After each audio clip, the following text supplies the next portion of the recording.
Assalamualaikum warahmatullahi wabarakatuh. Innal hamdalillah nahmaduhu wa nasta'inuhu wa nastaghfiruh wa na'udzu billahi min syururi anfusina wa min sayyiati a'malina. Man yahdihillahu fala mudhillalah wa man yudlil fala hadiyalah. Ashhadu an la ilaha illallah wahdahu la syarikalah wa ashhadu anna Muhammadan abduhu wa rasuluh. Ya ayyuhalladzina amanu taqullaha haqqa tuqatih wa la tamutunna illa wa antum muslimun. Ya ayyuhan nasu taqu rabbakumul ladzi khalaqakum min nafsin wahidah wa khalaqa minha zawjaha wa batha minhuma rijalan katsiran wa nisaa'a wattaqullaha alladzi tasaaluna bihi wal arham innallaha kana 'alaikum raqiba. Ya ayyuhalladzina amanu taqullaha wa qulu qawlan sadida yuslih lakum a'malakum wa yaghfir lakum dhunubakum wa may yuti'illaha wa rasulahu faqad faza fawzan 'azima. Amma ba'd, fa inna asdaqal hadithi kitabullah wa khairal hadi hadyu Muhammadin sallallahu alaihi wasallam wa syarrul umuri muhdatsatuha wa kullu muhdatsatin bid'ah wa kulla bid'atin dhalalah wa kulla dhalalatin finnar. Ma'asal muslimin ikhwani fillah wa akhwati, bapak-bapak, ibu-ibu, saudara-saudariku rahimani wa rahimakumullah.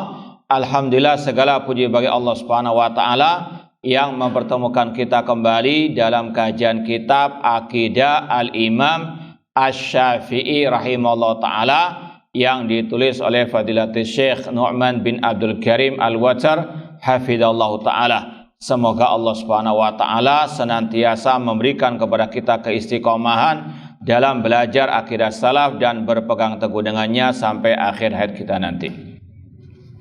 Sekarang kita sampai halaman 67. Halaman 67 bab maja'a anil Imam Syafi'i rahimallah fi tarki munadharati ahlil ahwa. Bab tentang ucapan Al-Imam Asy-Syafi'i rahimahullah dalam meninggalkan debat dengan ahlil ahwa ataupun ahlil bid'ah. Sekali lagi, babnya tentang ucapan Imam Asy-Syafi'i rahimahullah yang tidak mau berdebat dengan ahli ahwa atau ahli al-bid'ah. Kita baca riwayat yang pertama. An Ahmad ibni Khalid al-Khallal qala. Ahmad bin Khalid al-Khallal berkata, sami'tu asy-Syafi'iyya rahimallahu yaqul, aku pernah mendengar Imam Syafi'i rahimallahu berkata, makalam tu rajulan fi bid'atin illa rajulan kana yatashayya'u. Aku tidak pernah berdebat dengan seorang dari ahli bid'ah kecuali seseorang yang dia ada pemikiran tasyayyu' atau syiahnya. Ini kita mau jelaskan satu persatu sebelum masuk ke inti pembahasan dari ucapan Imam Syafi'i rahimahullah. Ma'asal muslimin ikhwani fillah wa akhwati rahimani wa rahimakumullah. Sudah pernah kita sampaikan insyaallah di sini atau tempat yang lain, hukum asal berdialog debat dengan ahli bid'ah itu terlarang. Dalam kitab-kitab akidah salaf banyak ucapan ulama tentang hal ini. Contoh dalam kitab Ushulus Sunnah Imam Ahmad rahimahullah, di awal kitab beliau mengatakan Ushulus Sunnah indana at-tamassuk bima kana ali ashabur Rasul sallallahu wal iktida'u bihim wa tarkul bid'ah wa kullu bid'atin dhalalah. Kata beliau, prinsip Ahlus Sunnah, prinsip akidah kita adalah mengikuti, berpegang teguh dengan ajaran para sahabat dan mengikuti jejak mereka, meninggalkan bid'ah dan setiap bid'ah itu sesat. Dan beliau mengatakan wa tarku al-mira wal khusumat wal julus ma'alil bid'ah. Dan di antara prinsip Ahlus Sunnah, prinsip akidah Ahlus Sunnah, meninggalkan debat kusir dan meninggalkan majelis ahlil bid'ah. Ini sekali lagi merupakan salah satu prinsip akidah Ahlus Sunnah wal Jamaah. Dan mungkin yang pernah ikut kajian kita, kitab Syarh Sunnah Imam Al-Barbahari rahimahullah ta'ala, beliau mengatakan, Ida aratta al-istiqamah alal haqqi wa tariqi ahli sunnati wal jamaah min qablika fahdhar al-kalam wa ahlal kalam wal jidal wal mira. Kalau engkau mau istiqamah di atas kebenaran, kalau engkau mau istiqamah di atas jalannya ahli sunnah dari orang-orang sebelummu, maka jauhilah ilmu kalam, ahli kalam, dan debat kusir, yaitu dengan ahli al-kalam ataupun ahli al-bidah. Dan para ulama salaf, banyak ucapan mereka juga yang melarang debat dengan ahli al-bidah. Contoh dari ucapan para tabi'in, Muhammad bin Sirin dan juga Al-Hasan Al-Basri rahimahullah mengatakan, la tujalisu ahlal ahwa wa la tujadiluhum wa la tasma'u minhum. Jangan duduk bermajlis ilmu dengan ahli bid'ah. Jangan berdebat dengan mereka. Dan jangan mendengar dari mereka. Demikian pula Abi Kilabah, masih dari kalangan tabi'in, mengatakan, la tujalisu ahlal ahwa wa la tujadiluhum. Jangan duduk bersama ahli bid'ah. Majelis apa? Ahli ilmu. Kalau di pesawat boleh tidak? Kalau boleh tukar apa-apa kursinya. Namun intinya ini, duduk bermajelis dengan ahli al-bid'ah. Ya, entah di dunia nyata maupun di dunia maya. Jangan duduk bersama mereka, jangan berdebat dengan mereka. Kemudian Abu Kilabah menjelaskan apa sebabnya kok dilarang. Kata beliau, li'anni la amanu an yaghmisukum fi dhalalihim. Karena aku khawatir mereka akan menenggelamkan kalian dalam kesesatan mereka, atau yulabisu alaikum dinakum, atau membuat talbis, kerancuan tentang urusan agama kalian.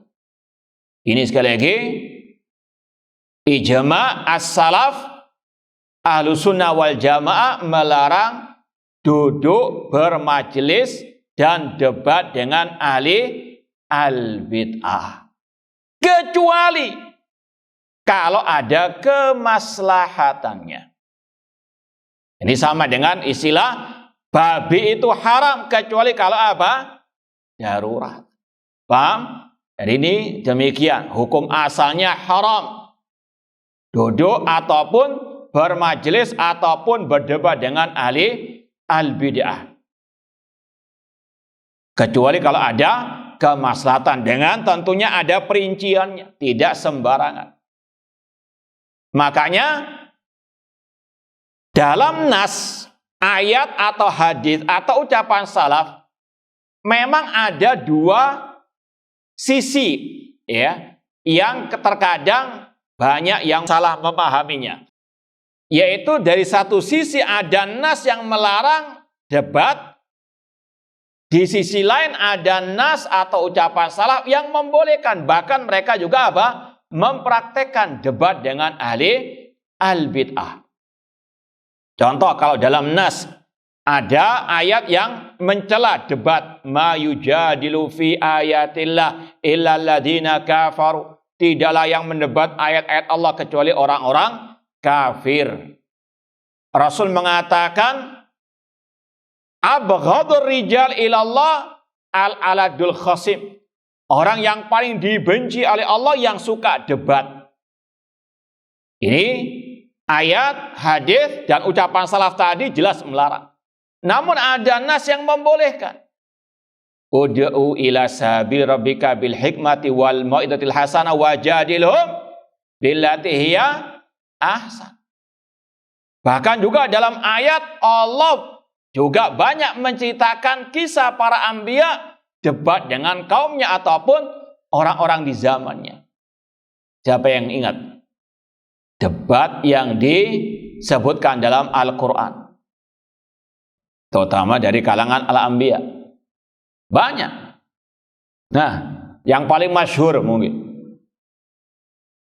Khalilullah. Siapa? Ibrahim alaihissalam. Bagaimana Allah menceritakan debatnya dengan Namrud. Dalam surah Al-Baqarah, alam tara ilal ladzi haja Ibrahim fi rabbih an atahu Allahul mulka id qala Ibrahim rabbiyal ladzi yuhyi wa yumit qala ana uhyi wa umit.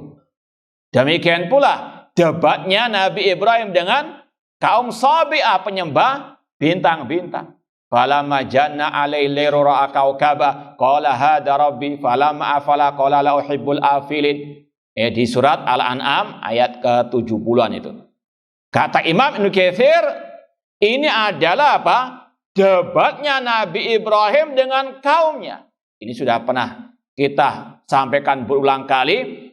Banyak yang gagal paham tentang pemahaman tafsir ayat ini. Surat Al-An'am ayat 70-an tadi tentang apa?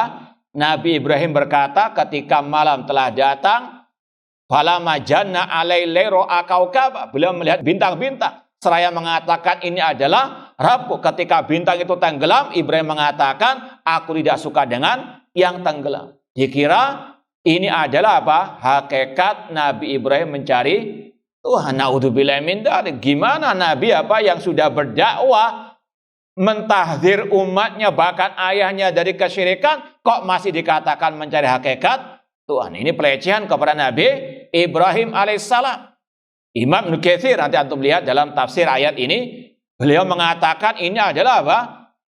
Dialog Ibrahim dengan kaum Sabi'ah penyembah bintang-bintang untuk menyeru mereka kepada tauhidullah, kepada ibadat Allah, meninggalkan apa? Kesyirikan. Bahkan itu yang Allah tegaskan di akhir ayat yang berkaitan dengan debat ini. Beliau, Nabi Ibrahim dikatakan, tilka hujjatuna atainaha Ibrahim ala qami narfa'u darajatin man nasya. Itulah hujjah-hujjah yang kami berikan kepada Nabi Ibrahim untuk mengalahkan siapa? Kaumnya. Dan kami angkat derajat orang-orang yang kami kehendaki. Kata Imam Malik, aibil ilmi, dengan ilmu kami angkat derajat mereka. Ini salah satu apa? Ayat yang mengisyaratkan bolehnya apa? Debat. Demikian pula dalam sirah, sejarah para salaf, banyak yang juga apa? Debat dengan ahlul bid'ah. Prakteknya siapa di antaranya? Imam Ahmad dengan siapa? Ahmad bin Abi Duad di hadapan khalifah. Cuma kalau ini memang ada apa? Paksaan dari apa? Khalifah, meskipun juga tetap di situ ada maslahat. Yang di antara lain, di antara lain selain itu apa? Yang paling masyhur juga. Debatnya Abdullah bin Abbas radhiyallahu anhu dengan Al-Khawarij. Alhamdulillah sudah pernah kita kaji di masjid ini. Pada waktu kajian bedah buku 100 faedah dari apa? Dialog Ibn Abbas dengan Al-Khawarij. Ini sekali lagi menunjukkan ada nas yang melarang, ada nas yang apa? Membolehkan. Maka tadi hukum asalnya debat dengan al-bid'ah haram. Kecuali kalau ada apa? Maslahat. Itulah yang dicontohkan oleh para salafu as-saleh. Dan itu pun ada apa? Kaidah-kaidah ataupun aturan mainnya. Sebagaimana jihad, sebagaimana ar-rudud, membantah ahlul bid'ah. Ini enggak sembarangan. Ma'asal muslimin ikhwani fillah wa akhwati rahimani wa rahimakumullah. Bahkan Imam Syafi'i sendiri juga pernah berdebat. Ada yang masih ingat enggak? Dengan siapa beliau debat?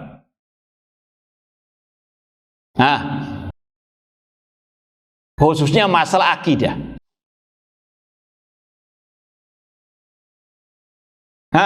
Bahkan beliau sampai mengkafirkan orangnya, lawan debat beliau. Sudah kita lewati pembahasannya. Muraja, buka balik lagi, buka. Nah, Hafiz al-Farq. Sudah lewat kan masalah Al-Quran kalamullah? Beliau ketika debat dengan Hafiz al-Farq yang meyakini Al-Quran makhluk, sampai Imam Syafi'i pun langsung menvonisnya apa? Kafarta billahi al-azim. Jadi sekali lagi, larangan debat dengan ahlul bid'ah itu tidak secara mutlak.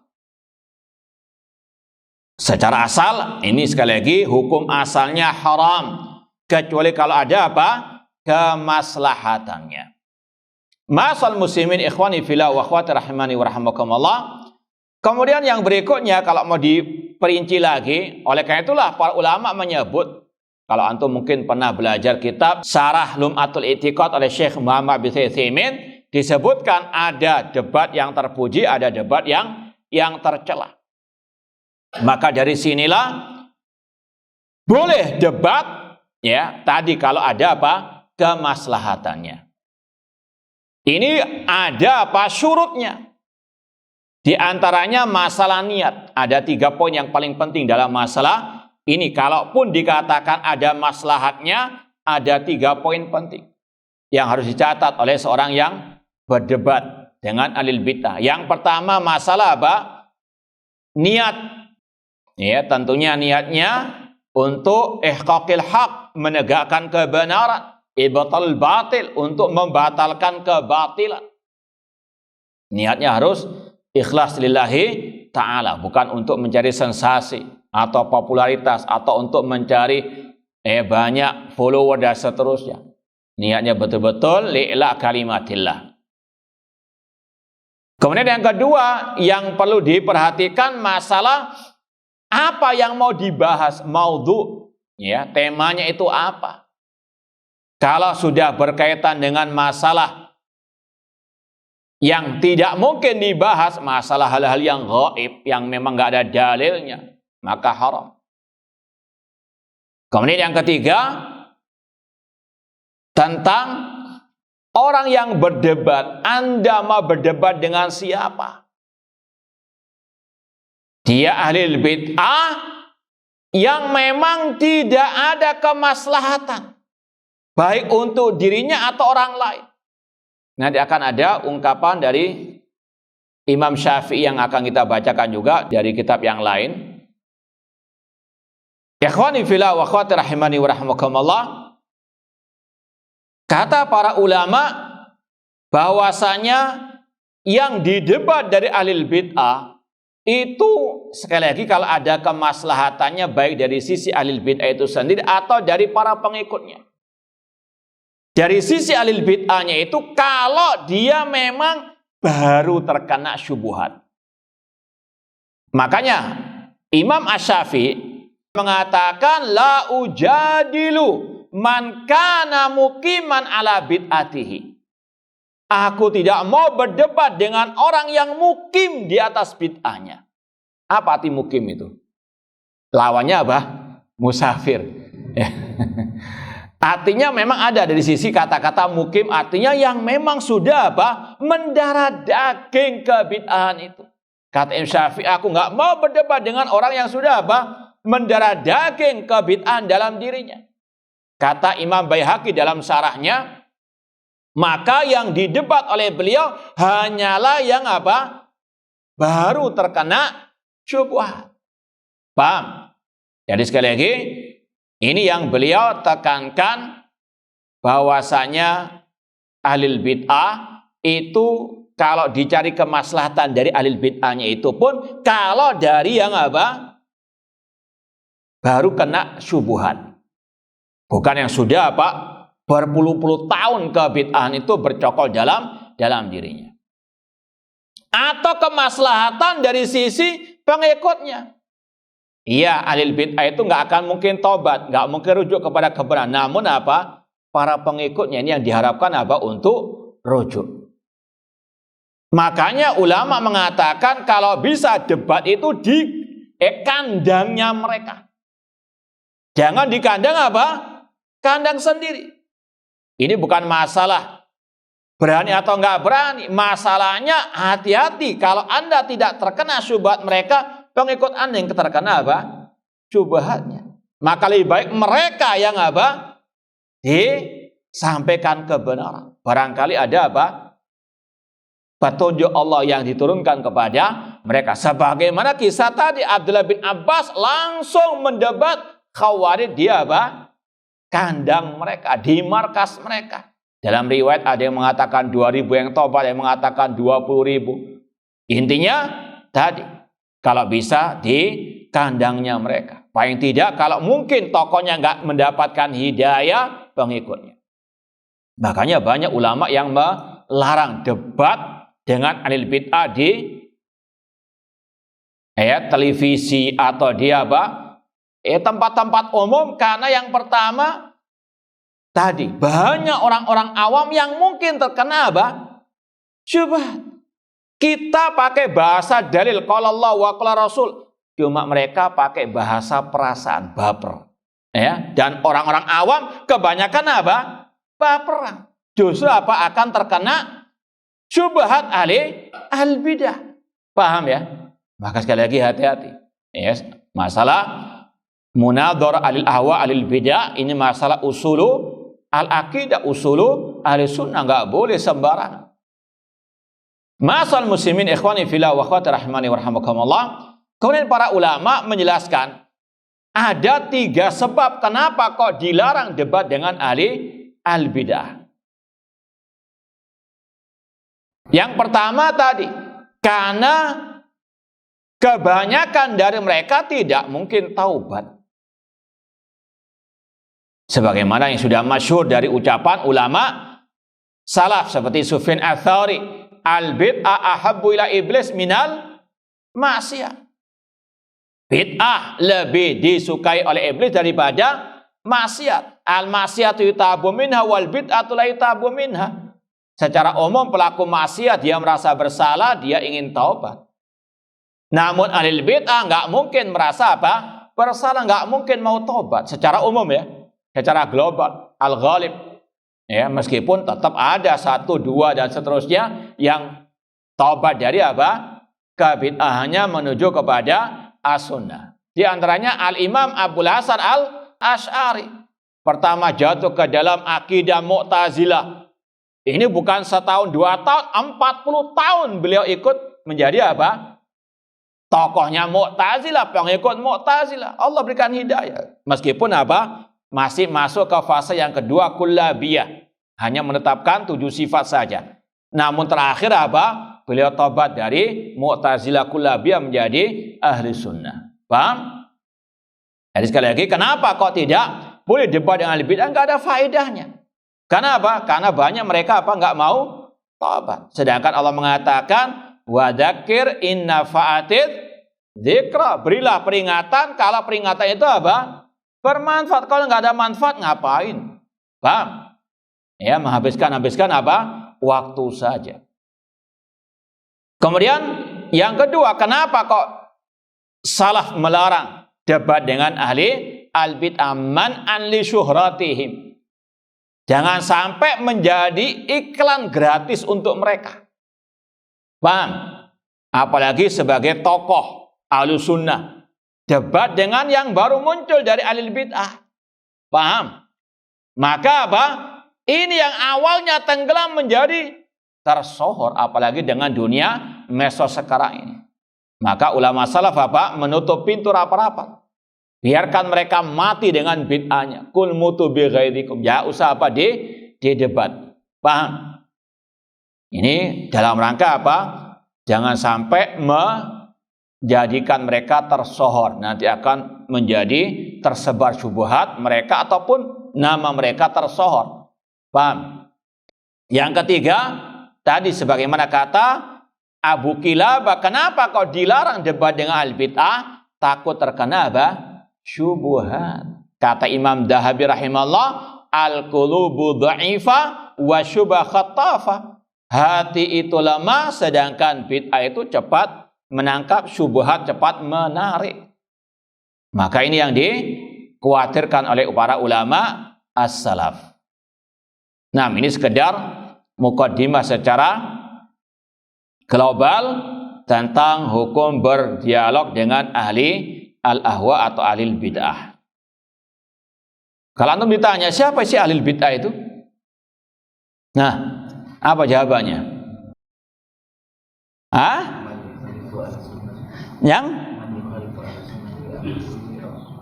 Yang menyelisih ahli sunnah fi amrin kulli, atau dalam masalah apa? Usulu al-aqidah, dalam prinsip-prinsip akidah. Jangan hanya apa? Yang menyelisih dalam masalah fikih al-ijtihadi, atau dalam masalah apa? Ya pakaian, ini enggak berjubah ahli bid'ah ini, enggak pakai sarung, ahli bid'ah ini, bukan salafi.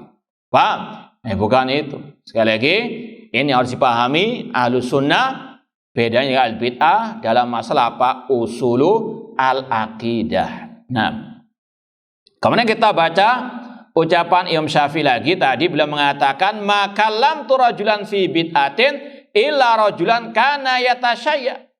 Beliau tidak mau debat dengan ahli bid'ah kecuali kalau orang itu hanya punya pemikiran Syiah. Ini yang sudah kita sampaikan dahulu. Yang dimaksud Syiah di sini siapa? Yang hanya mendahulukan keutamaan Ali bin Abi Thalib dibandingkan Utsman bin Affan saja, dengan masih mengakui yang terbaik adalah Abu Bakar wa Umar. Paham ya? Dalam masalah apa? Keutamaan pribadi antara Ali dan Utsman, orang yang punya pemikiran Syiah di zaman dahulu itu lebih condong kepada Ali bin Abi Thalib, dengan tetap mencintai, mendahulukan, mengutamakan Abu Bakar wa Umar. Makanya sudah kita pernah isyaratkan, tidak tepat kalau orang-orang Syiah Rafidhah sekarang hanya dipanggil Syiah saja. Kenapa? Karena khawatir apa?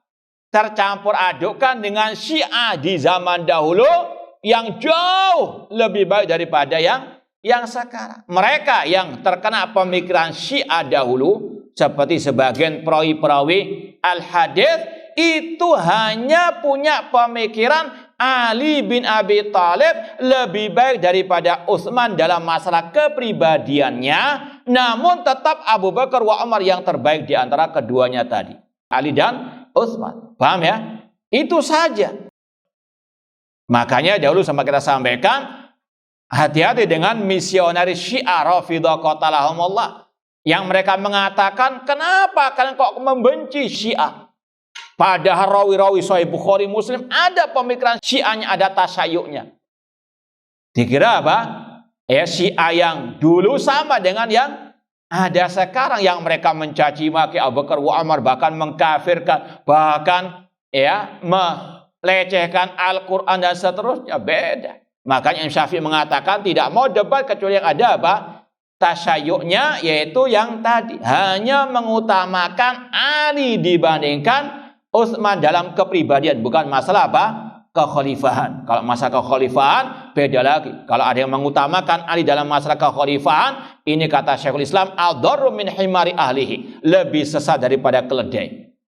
Karena apa? Ijma' salaf, ijma' sahabat khalifah setelah Umar bin Khattab adalah siapa?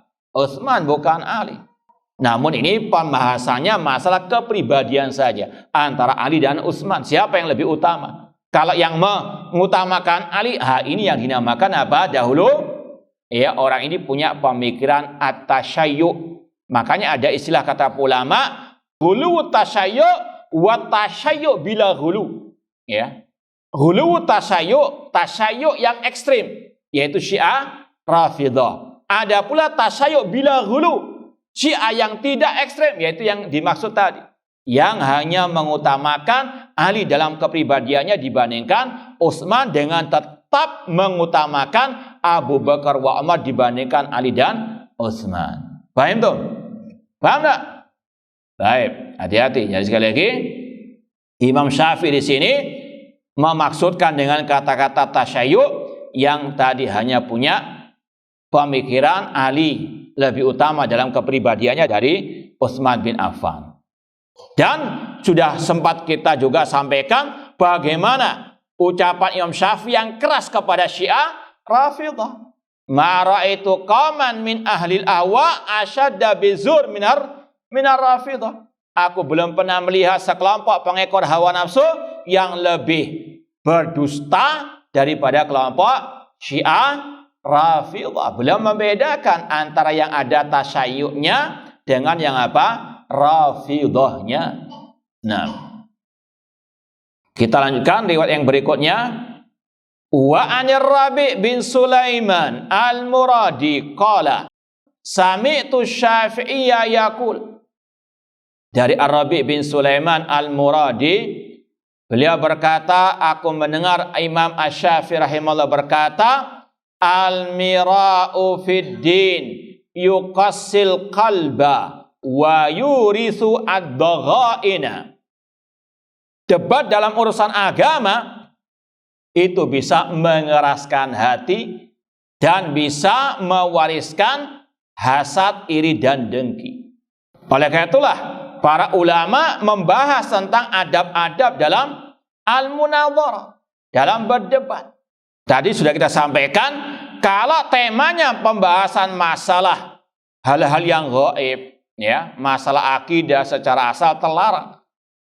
Adapun dalam masalah fikih tidak ada masalah. Dan ini yang juga apa? Sering dilakukan oleh Imam Asy-Syafi'i rahimahullah ta'ala. Seperti yang sudah kita isyaratkan pada bab sebelum ini, beliau mengucapkan kepada lawan debatnya dalam masalah fikih, qauli shawabun yahtamil khata'an.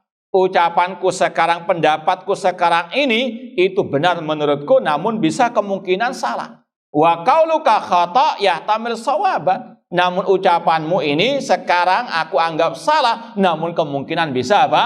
Benar. Ini dalam masalah apa? Fikih. Dalam masalah fikih tidak ada masalah. Masalah apa? Tadi dialog dan sebagainya. Cuma tetap dengan adab-adab yang diajarkan oleh para ahli ulama. Niatnya untuk apa? Dari mana yang lebih dekat kepada kebenaran dalam masalah apa? Fikih. Dalam masalah akidah jelas al-haq ya wadih kasyamsi fi rabi'atin nahar. Nah, masalah fikih karena banyak dalil-dalil yang kelihatannya apa? Saling menguatkan pendapat masing-masing, maka harus betul-betul ikhlas lillahi ta'ala, mencari mana yang lebih apa? Ar-rajih. Tetap dengan tadi, ya, kata Imam Syafi'i, ucapanku, pendapatku sekarang benar, bisa kemungkinan apa? Salah. Tergantung nanti ketika dialog mana yang lebih kuat dalilnya. Paham? Niatnya ikhlas lillahi ta'ala. Kemudian juga di antara adabnya seperti yang kita bahas kemarin malam dalam pembahasan apa itu? Surat Al-Mutaffifin. Wailul lil mutaffifin. Kecelakaan bagi al-mutaffifin. Mungkin yang kita pahami mutaffifin yang hanya apa? Curang dalam masalah takaran dan timbangan dalam jual beli. Kata para ulama bukan itu saja, lebih dari itu. Di antaranya kata Syekh Abdurrahman As-Sa'di yang kita baca kemarin dalam masalah apa? Debat, dialog. Jangan curang. Ente nyampaikan dalil sampai 1 jam. Lawan debat mau menyampaikan, kok diam ente? Siapa ente? Gak usah ngomong. Ya apa? Katanya dialog. Kok apa? Mau menang sendiri. Ini apa? Wailul lil mutaffifin. Ini yang ngomong bukan kita. Syekh Abdurrahman apa? As-Sa'di rahimahullah ta'ala. Maka di sini juga ada apa? Adab-adabnya. Apalagi dalam masalah fikih ijtihadi, nggak usah ngotot-ngototan, sampaikan dalil. Ini adalah kaidahnya demikian. Paham? Sekali lagi, ini yang harus betul-betul dilaksanakan. Al-mira' fid din yuqasi al-qalb. Kalau debat itu tidak pakai adab dan seterusnya. Tentunya kalau yang dimaksud oleh Imam Syafi'i di sini berkaitan dengan tadi debat dengan ahli al-bidah, menjadikan hati apa? Panas, ya, maka tidak boleh sembarangan yang apa? Debat. Jangan baru belajar akidah Imam Syafi'i langsung apa? Nantang debat ahli al-bidah. Hati-hati. Ini butuh kata ulama kemampuan yang ekstra, kemampuan dalam masalah ya syariat Allah Subhanahu wa taala, masalah akidah, dalil-dalilnya. Ditanya dalil Ar-Rahman Al-Istawa saja, antum masih wallahu taala alam di ayat berapa dan seterusnya, ya. Kemudian juga referensi kitab dan seterusnya. Antum juga harus menguasai materi dari ahli bidah tersebut, nggak sembarangan. Demikian pula seandainya antum masyaallah hafid, ya Quran hafid, Sahih Bukhari, Sahih Muslim, namun nggak iso ngomong, ya. Mau ngomong gimana mau apa? Mau bisa mengalahkan ahli al-bidah, butuh kemampuan yang serba ekstra dalam masalah ya akidah syariahnya, dalil-dalilnya, referensi kitab ya ahli sunnah, referensi kitab mereka. Demikian pula dalam apa? Retorika bahasa, nggak sembarangan. Maka sekali lagi ini yang dikhawatirkan oleh ahli sunnah kalau ada orang yang gegabah dalam debat, terutama dengan ahli al-bidah. Ini kemadaratannya akan lebih besar. Wallahu taala alam. Ikhwani fillah wa akhwati rahmani wa rahmakumullah. Kata Imam Asy-Syafi'i tadi, al-mira fid din yuqassil qalba wa yurithu ad-dhaghain.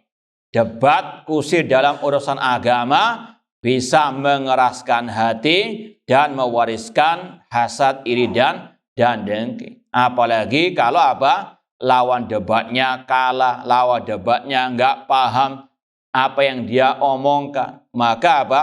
Di luar nanti setelah debat luar biasa permusuhannya.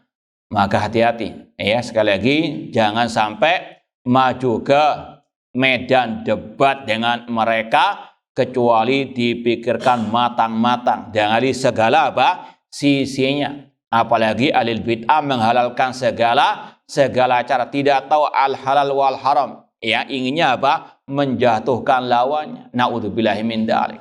Maka ini sekali lagi yang telah diperingatkan oleh para ulama as-salaf ahlus sunnah wal jamaah. Wallahu taala a'lam. Insyaallah kita lanjutkan ba'dal adzan. Kalau ada pertanyaan nanti tafadhol tulis dengan kertas. Baik, ikhwani fillah wa akhwati rahimani wa rahmakumullah. Ana ingin murajaah sedikit yang kita isyaratkan tadi di antara praktek Imam Syafi'i debat dengan ahli bid'ah, yaitu pada halaman 23. Halaman 23 bab maja'al Imam Syafi'i rahimahullah anal Qur'an kalamullah ghairu makhluk. Ucapan Imam Syafi'i bahwasanya Al-Qur'an kalamullah bukan makhluk. Kita baca riwayatnya. An-Rabi' bin Sulaiman qala sami'tu Syafi'iyya wa dzukral Qur'an wa ma yaqulu hafiz al-farad wa kana Syafi'i yaqul hafiz al-munfarid wa nadharahu bi hadrati walin kana bi Misra. Kata Rabi' bin Sulaiman, aku pernah mendengar Imam Syafi'i dan disebutkan kepada beliau tentang Al-Qur'an dan apa yang dikatakan oleh hafiz al-farad, dan Imam Syafi'i pun berkata hafiz al-munfarid, namanya diganti dengan hafiz al-munfarid karena dia apa? Nyeleneh, istilahnya munfarid itu yang sendirian, yang nyeleneh. Wa nadharahu, dan Imam Syafi'i pun apa? Berdialog dengannya, mendebatnya di hadapan seorang pemimpin atau wali di Mesir, sampai Imam Syafi'i mengatakan kafarta, engkau kafir.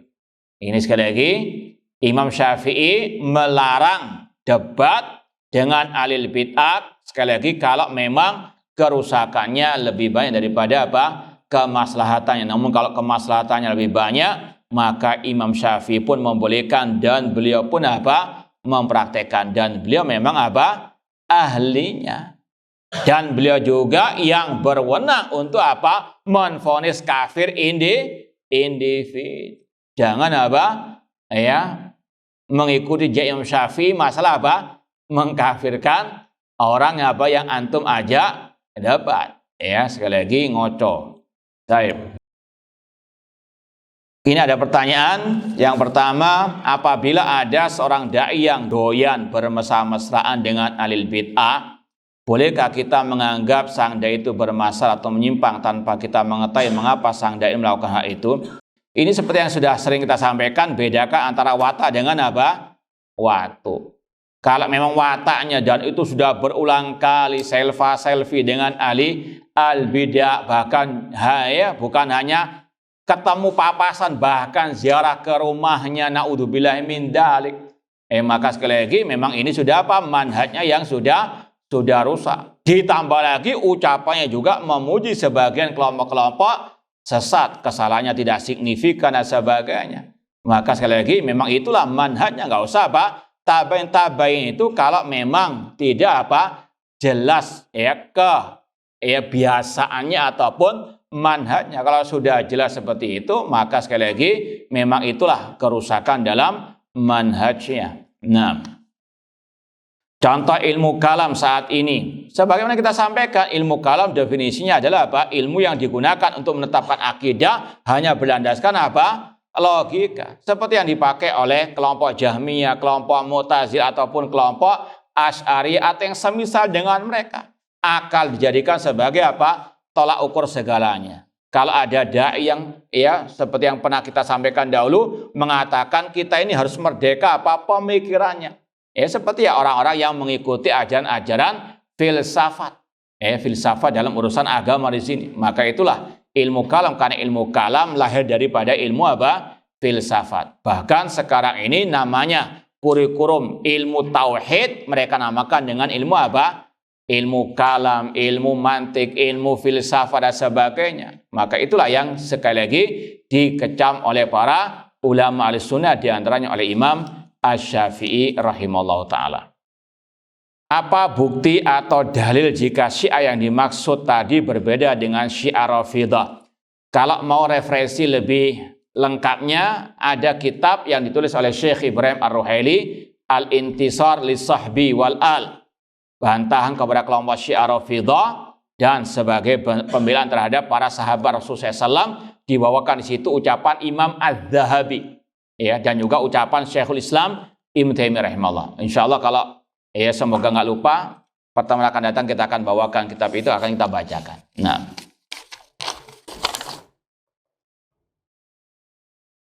baik, wallahu ta'ala alam, kurang lebihnya mohon maaf. Aku qouli hada wa akhiru da'wana anil hamdulillahi rabbil alamin.